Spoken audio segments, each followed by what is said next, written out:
ఎందరో త్యాగమూర్తుల త్యాగఫలం ఆంధ్ర రాష్ట్రం. నేడు ఆంధ్రప్రదేశ్లో ప్రజలు సుఖ సంతోషాలుగా ఉన్నారా? ప్రస్తుతం ప్రజల మధ్య ఉన్న కులాల కుంపట్లు ఎవరి కోసం? చంద్రయాన్ రాకెట్ యుగంలో కూడా వర్ణ విభేదాలు దేనికి సంకేతాలు? రాజకీయ పార్టీల నేతలు ఏం చెప్తున్నారు? నేటి కాలంలో ప్రపంచాన్ని శాసించే మన యువత మేధాశక్తి ఏం కోరుకుంటుంది? తెలుసుకోవాలంటే ఆంధ్ర యువగలం. ప్రజల మాటే మా నోట. ఈ పాలసీ కింద దిశ మీరు ఒకసారి చూస్తే సోలార్, విండ్, పంప్డ్ ఎనర్జీ ఇది రియాలిటీ. ఆంధ్రప్రదేశ్ కొన్ని అడ్వాంటేజెస్ ఉన్నాయి. దీనివల్ల గ్రీన్ ఎనర్జీ హబ్గా తయారైంది. నిన్న కూడా మీరు చూశారు, ఎన్టీపీసీ ముందుకొచ్చి మన జెన్కో జాయింట్ వెంచర్ పెట్టి 50-50 1,80,000 కోట్ల రూపాయలు ఖర్చు పెట్టడానికి, పెట్టుబడులు పెట్టడానికి ముందుకొచ్చారు.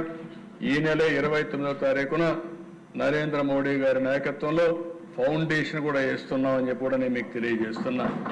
అంటే ఏ విధంగా ఈరోజు గ్రీన్ ఎనర్జీ ముందుకు పోతుందో ఒక ఉదాహరణ. అందుకనే మనం ఒకటే ఆలోచిస్తున్నాం, ఆంధ్రప్రదేశ్ని గ్రీన్ ఎనర్జీ, గ్రీన్ హైడ్రోజన్ హబ్గా తయారు చేయాలని. మీరు గుర్తుపెట్టుకోవాల్సింది, ప్రపంచం మొత్తం ఎన్విరాన్మెంట్స్ అంతా కూడా బాగా డిస్టర్బ్ అయ్యే పరిస్థితి వస్తూ ఉంది. ఈరోజు వేడి పెరిగే పరిస్థితి వస్తూ ఉంది. వాతావరణ మార్పులు మనకే కనపడుస్తున్నాయి. వర్షాలు సకాలంలో పడడం లేదు. పడితే మనం చూస్తే క్లౌడ్ బరస్ట్లు అవుతున్నాయి. ఒకే దిక్కడ పడిపోతున్నాయి. 40-50 సెంటీమీటర్లు రెయిన్ఫాల్ పడే పరిస్థితి వస్తూ ఉంది. ఇవన్నీ కూడా బ్యాలెన్స్ చేయాలంటే రాబోయే రోజుల్లో గ్రీన్ ఎనర్జీ చాలా ముఖ్యం. గ్రీన్ ఎనర్జీ కారిడార్స్ కూడా వస్తున్నాయి. దిశ డెడికేటెడ్ లైన్స్, ట్రాన్స్మిషన్ లైన్స్ వచ్చే పరిస్థితి వస్తూ ఉంది. ఇవన్నీ ఉపయోగించి నేను డెమోక్రటైజేషన్ ఆఫ్ పవర్ జనరేషన్ అంటున్నా. ఎవరు కావాలంటే కరెంటు వాళ్లే ఉత్పత్తి చేసుకోవచ్చు. వాళ్ళ ఇంటి మీద, పొలం దగ్గర, ఇంటి పక్కన భూమి ఉంటే అక్కడ కానీ ఉపయోగించుకొని వాళ్ళు కరెంట్ ఎంత కావాలంటే వాడుకోవచ్చు. మిగిలిన కరెంటు గ్రిడ్కి ఇవ్వచ్చు. వాళ్ళకు అవసరమైనట్టు మళ్ళా తీసుకోవచ్చు. లేకుంటే వాళ్లే బ్యాటరీ పెట్టుకుని దాన్ని ఛార్జ్ చేసుకొని వాళ్లే పోవచ్చు. ఇంటి దగ్గరనే మీ స్కూటర్ కానీ, కారు కానీ, ట్రాక్టర్ కానీ, ఆటో కానీ మీరు ఛార్జ్ చేసుకునే ఫెసిలిటీ వస్తుంది. ట్రాన్స్పోర్టేషన్ అంతా మారుతుంది. ఇంకో పక్కన మీరు ఒకసారి చూస్తే ఇందులో కూడా దిశ బయోఫ్యూయల్స్ వస్తున్నాయి. ఇలాంటి వినూత్నమైన కార్యక్రమాలు ఒకటి కాదు, చాలా వరకు మనం చూస్తూ ఉంటే ఈ గ్రీన్ ఇన్నోవేషన్లో చాలా పెద్ద ఎత్తున ముందుకు పోతున్నాం. ఈ పవర్లోనే చాలా మార్పులు వస్తాయి మీకు.